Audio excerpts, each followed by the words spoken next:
Well, hi there, South Fellowship. This is Ryan Paulson, and I'm the lead pastor here. And we are doing our study video for a message that we gave called The Divine Descent. The Divine Descent. And in this passage, in this study, what we're looking at is what happened in between the Friday that Jesus was killed on a Roman cross and the Sunday that he rose from the dead. Now, there's been a number of theories and ideas throughout the ages about what happened on that Saturday. And even in the Apostles' Creed, it says that he descended into hell. And so, in fact, most of the early church fathers and those after would have had some theology or some understanding that's what happened when after Jesus died on the Roman cross on Friday, that he descended to hell, or I think maybe better understood, descended to the dead.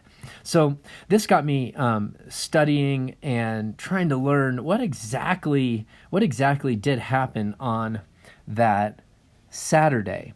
And so here's my best guess about what happened on Saturday. We typically have an understanding of eternity where we have heaven,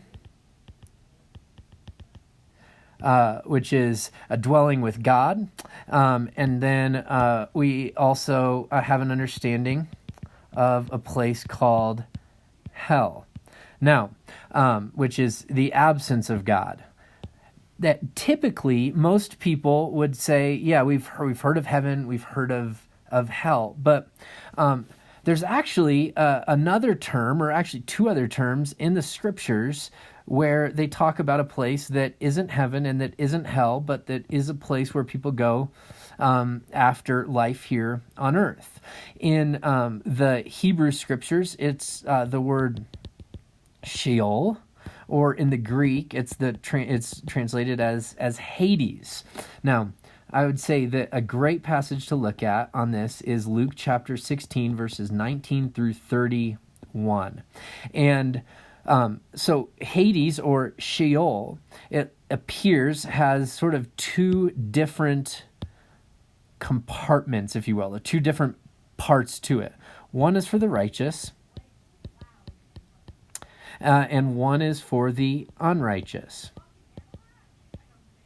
So this would have been a very well understood concept for Jewish people, specifically before Jesus came.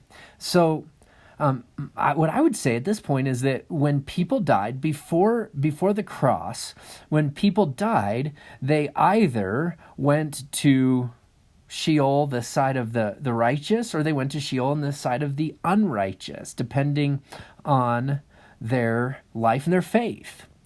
So the question then becomes, well, when did people start going to heaven? It's a great question. And I think one of the things we'll learn as we look at this, some of the text that surround it, is going to be, I hope, interesting to you. Because when Jesus is on the cross, you'll probably remember that he looks at the thief that's next to him that has faith, and in Luke chapter 23, let me check really quick, I think it's 43. Luke 23, 23:43, Jesus says, "Today you will be with me in paradise." Well, what's really interesting is that this righteous side of Hades was also sometimes referred to as Abraham's bosom and paradise. So when Jesus says, "Today you will be with me in paradise," I think what he's actually referring to is the righteous part of Hades, or of Sheol. And if you look at Luke chapter 19 or chapter 16, 19 through 31, what you see is that there can be communication in between the chasm that's fixed between Sheol or Hades and between Abraham's bosom. So for Jesus to come and to proclaim good news to the unrighteous imprisoned, which is, I'm just quoting 1 Peter 3, 18 through 20, and 1 Peter 4, 6, where he comes and proclaims to the spirits imprisoned, that could all be happening in this place that we call Hades. So when did people start going to heaven?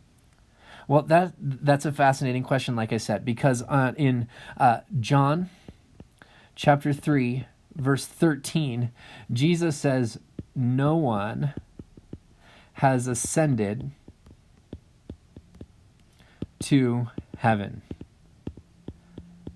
So at this point, and this is, March 15th of 2018. This is my best understanding at this point, is that people before the resurrection and ascension of Jesus, people were in Hades, and either on the righteous or unrighteous side. But when Jesus is on the cross and dies for sin, he ascends to the dead.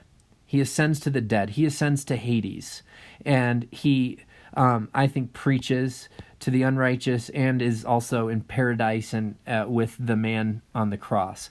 But as he conquers death and rises from the grave, Ephesians chapter 4 will say, Ephesians 4 verse 8 will say that he led a host of captives up with him, giving them gifts.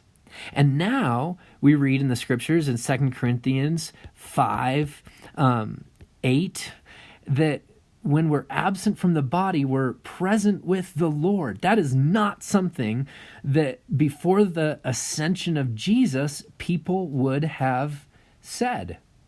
And so, I think now, since Jesus has conquered death, atoned for sin, risen from the grave, and ascended to heaven, now believers, when they die, go and join him there. But that did not happen before the ascension. So, I think it might be better for us to understand the dichotomy a little bit different. The traditional understanding is you have heaven and you have hell. What I'd like to propose to you is that that's not entirely technically accurate. Right now, at this very moment, you have heaven and you have Hades. Okay, because hell actually isn't technically a place where people are yet. You have heaven and you have Hades. And both of these are temporary. They're both temporary. That people in heaven are awaiting their resurrection to life on earth, new earth. And people in Hades are awaiting their resurrection, but eventually that will be to their destruction in hell apart from God. So life apart from God, which we typically understand as hell. Now, like I said, people aren't in hell until Revelation 20. That's when the Hades here, it says, is thrown into the lake of fire. And that's what we understand as hell. So right now, people, there are spirits in heaven. There are spirits in Hades. They are both temporary. They're awaiting resurrection. Those to live with God forever on earth, and those to live separate from God in what would typically be considered hell. So, I hope that helps. That's my understanding now of what happened. Jesus descended to the dead, or he descended to Sheol, or he descended to Hades when he rose from the dead and then eventually ascended. He led the people that were on the righteous side of Sheol with him up to heaven, where those people now wait for resurrection, the hope of every early Christian, and hope of new heavens and new earth. So I hope that helps and gives a little bit of a better understanding of what happens when we die. So God bless you. Hope you have a great day. And as you study the scriptures, my hope is that the Spirit of God illuminates them for you and you're edified by that. God bless.